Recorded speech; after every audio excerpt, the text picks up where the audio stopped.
Succession is only a myth. Telugu Desam పార్టీలో నారా లోకేష్ వారసత్వం గురించి ఈ మధ్యకాలంలో చాలా చర్చలు జరుగుతున్నాయి. దావోస్ వెళ్ళిన సందర్భంగా అక్కడ చంద్రబాబు నాయుడు గారు చాలా ఇంటర్వ్యూస్ ఇచ్చారు నేషనల్ మీడియాకి. అందులో ముఖ్యంగా ఇండియా టుడే ఇంటర్వ్యూ ఒకటి, బ్లూంబెర్గ్ ఇంటర్వ్యూ ఒకటి చాలా ఇంట్రెస్టింగ్గా ఉన్నాయి. ఇండియా టుడే ఇంటర్వ్యూలో లోకేష్ మీకు వారసుడైతే అతను పార్టీ పగ్గాలు ఎప్పుడు చేపడతాడు, ఎంతకాలంలో చేపట్టచ్చు అని చెప్పి అడిగారు India today editor Rahul Kamal. దానికి చంద్రబాబు నాయుడు గారు చాలా ఆసక్తికరంగా సమాధానాలు చెప్పాడు. రాహుల్ కమల్ అడిగిన ప్రశ్న ఏమిటి, దానికి చంద్రబాబు నాయుడు గారు చెప్పిన సమాధానాలు ఏమిటి, అది చూద్దాం. Sir, I want to talk to you about the issue of succession, which is important in politics as it is in the corporate world. There's a lot of talk about how you're grooming your son Nara Lokesh to take over as chief minister and to lead your party, say, a few years from now. You have a definition of what that few years is, and what can you tell our audience about the issue of succession? So what I'm saying, any field you have seen, succession is only a myth. First important point ఇది.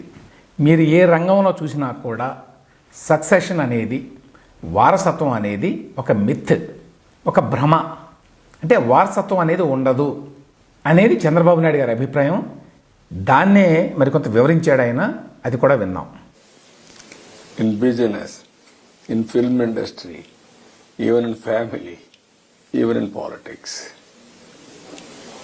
there are some advantages will come. Be clear. If you see one generation created wealth, next generation will erode wealth.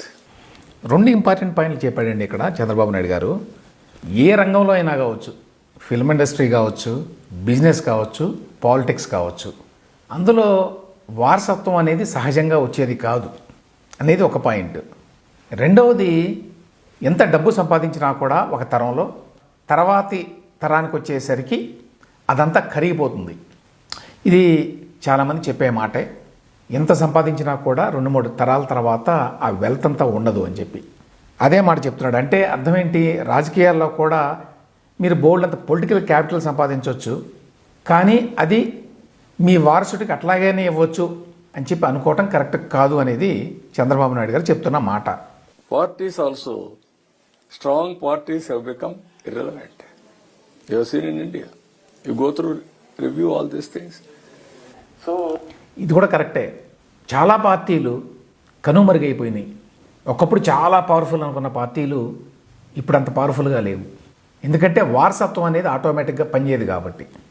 So succession, when you are strong leader, that will be asset for the nation, for the state, for that organization.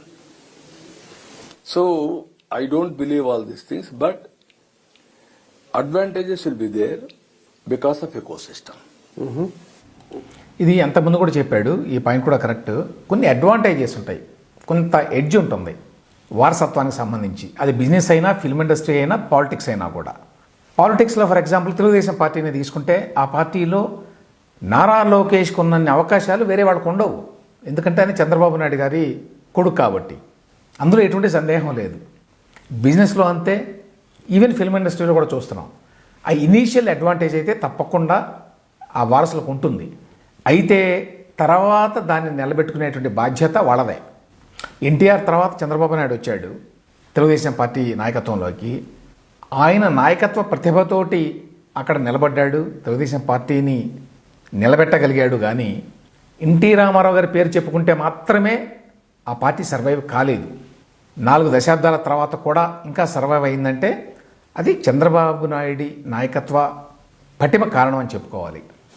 If they play properly, they will have that advantage to serve the people or to create wealth. Company, you can create wealth. In politics, you can serve the people. One example I'm giving you. From the beginning, I used to think we should not depend politics for livelihood. 33 years back, before also I have done, I started some small family business. Today, my family members are working continuously. They are happy, livelihood and employment creation. Work for them. We are having respectability. Lokesh wanted to continue family business, he should have, that will be very easy for him. He wanted to serve, let him serve. Then you will have that satisfaction. That is what I am saying. Nothing is there, successions. Interesting. ఇది కూడా చాలాసార్లు చంద్రబాబు నాయుడు గారు చెప్తూ ఉంటారు ఏంటంటే రాజకీయాల మీద ఆధారపడి బతకడం ఇష్టం లేదు నాకు, అందువల్లనే 33 సంవత్సరాల క్రితమే నేను నా సొంత బిజినెస్ అంటూ ఒకటి స్టార్ట్ చేశాను, తర్వాత దాన్ని మా కుటుంబ సభ్యులు నడుపుతున్నారు అని. ఆయన ఇంకొక మాట కూడా చాలాసార్లు చెప్పాడు, అదేంటంటే రాజకీయ నాయకుడిని కాకపోతే నేను బిజినెస్ మ్యాన్ అయి ఉండేవాడిని, ఎందుకంటే నాకు బిజినెస్ అంటే చాలా ఇంట్రెస్ట్, వెల్త్ క్రియేషన్ అంటే ఇంట్రెస్ట్, కొత్త కొత్త ఆలోచనలు అంటే ఆసక్తి, కొత్త టెక్నాలజీని ప్రవేశపెట్టడం అంటే చాలా ఇంట్రెస్ట్. అందుకోసం అని చెప్పి ఆయన హెరిటేజ్ కంపెనీ పెట్టడానికి ముందు 2-3 కంపెనీలు పెట్టాడు. అవంత గొప్పగా నడవలేదు, అది వేరే విషయం. కానీ హెరిటేజ్ మాత్రం సక్సెస్ఫుల్గా నడుస్తోంది. సో ఆయన చాలాసార్లు ప్రౌడ్గా చెప్పుకుంటాడు, నా తర్వాత నా కుటుంబ సభ్యులంతా చాలా బ్రహ్మాండంగా నడుపుతున్నారు. హెరిటేజ్ టర్న్ ఓవర్ ఇప్పుడు 3,700 కోట్లకు పైగా ఉంది. సో ఆ రకంగా ఆయన చాలా సంతృప్తి. అది లోకేష్ కావాలి అనుకుంటే ఆ బిజినెస్ని రన్ చేసుకోవచ్చు, కానీ అతనికి పాలిటిక్స్లో ఇంట్రెస్ట్ ఉన్నది కాబట్టి వచ్చాడు. కానీ లేకపోతే యాక్చువల్గా హెరిటేజ్ కంపెనీని నడుపుకుంటే కూడా చాలా బ్రహ్మాండంగా ఉండేది అనేది చంద్రబాబు నాయుడు గారి ఒపీనియన్. సంతృప్తి కోసమే రాజకీయాల్లోకి వచ్చాడు, డబ్బు కోసం కాదు. డబ్బు కోసం అయితే హెరిటేజ్ కంపెనీనే నడిపేవాడు అనేది చంద్రబాబు నాయుడు గారు చెప్తున్న విషయం. సో దీన్ని బట్టి అర్థమైంది ఏంటంటే సక్సెషన్ గురించి, వారసత్వం గురించి చంద్రబాబు నాయుడు గారికి మంచి క్లారిటీగా ఉంది. తెలుగుదేశం పార్టీ పగ్గాలు లోకేష్కి ఇచ్చేస్తే ఇంకా బ్రహ్మాండంగా నడిచిపోతుంది అని చెప్పి ఆయన ఏమీ అనుకోవడం లేదు. చంద్రబాబు నాయుడు కొడుగ్గా ఆయన కొన్ని అడ్వాంటేజెస్ ఉన్నప్పటికీ తన సొంత బలంతో, సొంత ప్రతిభతోటి, సొంత కష్టంతో మాత్రమే ఆ పార్టీని అతను నడపగలడు, ఆ పార్టీ నాయకత్వ బాధ్యతను చేపట్టగలడు అనేది ఆయన విస్పష్టంగా చెప్పాడు ఇందులో. దీంతోపాటు బ్లూంబెర్గ్లో మరొక ఇంటర్వ్యూ ఇచ్చాడండి. ఆ ఇంటర్వ్యూలో జర్నలిస్ట్ మీనాక్షి దోషి ఒక ప్రశ్న అడిగింది. అదేంటంటే, మీరు మోడీతో ఈ మధ్యకాలంలో చాలా సన్నిహితంగా ఉంటున్నారు, మరి కేంద్ర ప్రభుత్వంలో చేరేటువంటి అవకాశం ఏమన్నా ఉందా మీరు అని. నాకు అటువంటి ఉద్దేశ్యమే లేదు. నేను ఆంధ్రప్రదేశ్ని పునర్నిర్మించడంలో చాలా బిజీగా ఉన్నాను. నేను ఫుల్లీ కమిటెడ్ దానికే. ఒకవేళ నరేంద్ర మోదీ అడిగితే వెళ్తారా అని కూడా అడిగింది ఆవిడ. దానికైనా అంత అవసరం ఉండదు, ఎందుకంటే కేంద్ర ప్రభుత్వంలో చాలామంది సీనియర్లు ఉన్నారు, అసలు మా పార్టీ కూడా అక్కడ ఉంది, మా పార్టీ మంత్రులు కూడా ఉన్నారు, అంత అవసరం ఉంటుందని చెప్పి నేను అనుకోవడం లేదు. మేమంతా ఎనీవే కలిసే పనిచేస్తున్నాం ఒక టీమ్గా, ఆయన కేంద్రంలో నేను స్టేట్లో అని. ఇక్కడ చెప్పాల్సిన ఒక మాట ఏంటంటే, కేంద్ర ప్రభుత్వంలో మంత్రి పదవి కన్నా ఆంధ్రప్రదేశ్ లాంటి రాష్ట్రంలో ముఖ్యమంత్రి పదవి చాలా పెద్దది. ప్రోటోకాల్ ప్రకారం పెద్ద తేడా ఉండకపోవచ్చు రెండింటికి. యాక్చువల్గా ప్రోటోకాల్ ప్రకారం అయితే రాష్ట్రంలో ఏదైనా కార్యక్రమం జరిగితే యూనియన్ మినిస్టర్ కంటే చీఫ్ మినిస్టర్కి ఎక్కువ ప్రాధాన్యత ఉంటుంది ప్రోటోకాల్ ప్రకారమే. అదే out side of the state ఏదైనా కార్యక్రమం జరిగితే అక్కడ ముఖ్యమంత్రి కంటే కేంద్ర మంత్రికి ఎక్కువ ప్రాధాన్యత ఉంటుంది. ఇది కూడా ప్రోటోకాల్ ప్రకారమే. అయినప్పటికీ ప్రాక్టికల్గా పెద్ద రాష్ట్రాల ముఖ్యమంత్రులకి అధికారాలు చాలా ఎక్కువ. అందులోనూ రీజనల్ పార్టీ లీడర్లకి వాళ్ళ రాష్ట్రాల్లో వాళ్ళే నాయకులు కాబట్టి, వాళ్ళకెవరు బాస్ ఉండరు కాబట్టి వాళ్ళు అనుభవించేటువంటి అధికారం చాలా ఎక్కువగా ఉంటుంది. కేంద్ర ప్రభుత్వంలో ఎస్పెషల్లీ నరేంద్ర మోదీ గారు ప్రైమ్ మినిస్టర్ అయిన తర్వాత కేంద్ర మంత్రులకి అంత స్వేచ్ఛ లేదు, అన్ని పవర్స్ లేవు. సో ఏ రకంగా చూసినా కూడా చంద్రబాబు నాయుడు గారు కేంద్రంలోకి వెళ్ళి మంత్రిగా అవ్వడం అనేది జరిగే పని కాదు. ఒకప్పుడైతే ప్రైమ్ మినిస్టర్ అవ్వడానికి అవకాశం వస్తే అవుతారా మీరు లాంటి ప్రశ్నలు వేసేవాళ్ళు చంద్రబాబు నాయుడు గారిని. ఇప్పుడు అడగడం లేదు. కారణం ఏంటి? అప్పట్లో ఎందుకు అడిగేవారంటే, యునైటెడ్ ఫ్రంట్ గవర్నమెంట్లో 90వ దశకంలో ప్రైమ్ మినిస్టర్ అవ్వడానికి ఆయనకి అవకాశం ఉండింది అప్పట్లో. అప్పుడు సంకీర్ణ ప్రభుత్వంలో ఐకే గుజరాల్ లాంటి వాళ్ళు ప్రధానమంత్రులు అయ్యారు. దానికి సహకరించింది కూడా అప్పట్లో చంద్రబాబు నాయుడే. అట్లీస్ట్ ఆయన పాత్ర చాలా ఉంది అందులో. సో ఆ టైంలో అవకాశం ఉంది. అయితే అందుకనే చాలాసార్లు అంటుంటాడు ఆయన, అదేంటంటే ప్రైమ్ మినిస్టర్ అవ్వడానికి అవకాశం వచ్చినా కూడా నేను కాదనుకున్నాను, నాకు నా రాష్ట్రమే చాలా ఇంపార్టెంట్ అని. ఇప్పుడు ఆ ప్రశ్న అడగరు, ఎందుకంటే నరేంద్ర మోదీ కేంద్రంలో ఉన్న తర్వాత మరెవ్వరికీ అవకాశమే లేదు.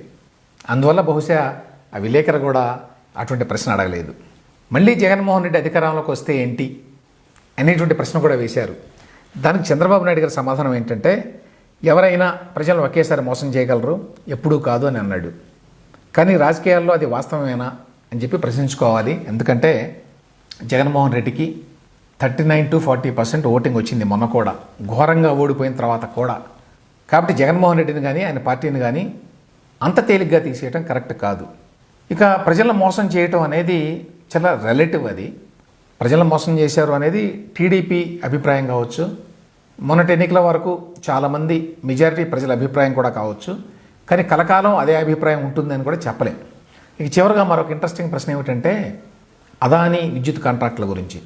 దీని మీద మీరు ఎటువంటి యాక్షన్ తీసుకోరా ఏంటి అని అడిగిన ప్రశ్నకు ఆయన ఏమంటాడంటే, అమెరికాలో దీని మీద కేసు ఉంది కాబట్టి ఆ కేసు తేలిన తర్వాత తేలిన దాన్ని బట్టి, ఆ కేసు విచారణలో బయటపడిన విషయాలను బట్టి అప్పుడు చర్యలు తీసుకుంటాం మేము. ఈ లోపల చర్యలు తీసుకోవటం కుదరదు, ఎందుకంటే కాంట్రాక్చువల్ ఆబ్లిగేషన్స్ ఉన్నాయి ఆ ఒప్పందంలో. ఆ ప్రకారం మా అంతటా మేము ఏం చేయలేము.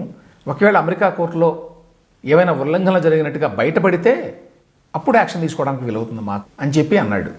రాహుల్ కవల్ ఇంటర్వ్యూలో ఆయన సరదాగా చెప్పిన ఒక విషయం ఏంటంటే 90వ దశకంలో ఆయన ముఖ్యమంత్రిగా ఉన్నప్పుడు ఐటీని ప్రమోట్ చేయాలి హైదరాబాద్లో అని చెప్పి అనుకుంటున్నప్పుడు కర్ణాటకలో ముఖ్యమంత్రిగా ఎస్ఎం కృష్ణ ఉండేవాడు. అప్పటికే బెంగళూరు ఐటీ మెక్కాగా ప్రసిద్ధి పొందింది.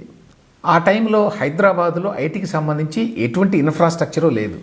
కాబట్టి ఎస్ఎం కృష్ణ చాలాసార్లు అంటూ ఉండేవాడు, అసలు మాకు మీకు పోలికేంటి, ఆంధ్రప్రదేశ్లో ఏముంది అసలు అక్కడ ఐటీ డెవలప్ చేయడానికి అని చాలాసార్లు అనేవాడు. నాతోటి కూడా 1-2 సార్లు అన్నాడు. ఆ తర్వాత మాత్రం ఆయన గ్రహించాడు, మేము టఫ్ కాంపిటీషన్ ఇవ్వడం మొదలుపెట్టిన తర్వాత అప్పుడు నీకు నాకు పోటీ కాదు, మరి ఇద్దరం కోఆపరేటివ్గా పనిచేసుకుందాం, కోఆర్డినేషన్తో పనిచేసుకుందాం అని అన్నాడు. ఆ రకంగా కోఆర్డినేషన్తో పనులు చేసుకుంటేనే ఇవాళ పనులు అవుతాయి అని కూడా వ్యాఖ్యానించాడు ఆ ఇంటర్వ్యూలో. ఆయన తనకు తానే కొన్ని విషయాలు చెప్పుకుంటాడు అనే విమర్శ ఒకటి ఉంది చంద్రబాబు నాయుడు గారి మీద. ఈ ఇంటర్వ్యూలో కూడా ఆయన ఒక చోట నేనే సీనియర్ మోస్ట్ పాలిటీషియన్ దేశంలో ఇవాళ అని కూడా అన్నాడు. నాతో పాటు వచ్చిన వాళ్ళు ఎవరూ లేరు, వాళ్ళ పార్టీలు కూడా చాలా వరకు లేవు. నేను 78లోనే ఎమ్మెల్యేని, 95లో చీఫ్ మినిస్టర్ని. ఎందుకంటే ఎప్పటికప్పుడు నన్ను నేను రెలవెంట్గా మలుచున్నాను కాబట్టి అనే మాట కూడా చెప్పాడు. అఫ్కోర్స్ అందులో వాస్తవం ఉంది. ఆయన సమకాలీకులు రాజకీయాల్లో ఉన్నవాళ్ళు చాలామంది కనుమరుగైన మాట అయితే వాస్తవమే.